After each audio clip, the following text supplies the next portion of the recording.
পাকিস্তান থেকে স্বাধীন হয়ে আমরা স্বাধীনতার প্রকৃত সফলতা ভোগ করতে পারিনি, আমরা সফল হতে পারিনি।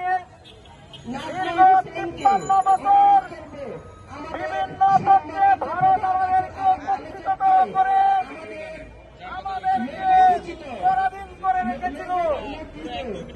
বাংলাদেশের আপামর জনতা ছিল একটি নির্যাতিত জুলুমের শিকার। আমরা 5 আগস্ট ছাত্র এবং জনতার বিপ্লবের মধ্য দিয়ে আমরা দ্বিতীয়বারের মতো স্বাধীন করেছি।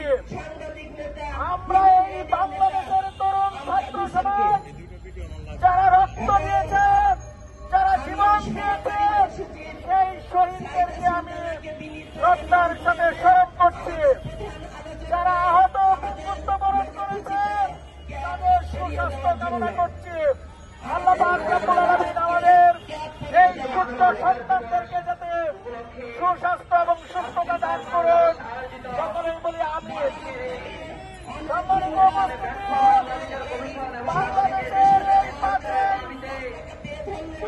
আগস্টের স্বাধীনতার পরে একটি বিপ্লবী সরকার গঠিত হয়। সেই বিপ্লবী সরকার যাতে সামনে চোখ কান খোলা রেখে আগায় এবং এই বাংলাদেশের মানুষের প্রত্যাশা পূরণ করে।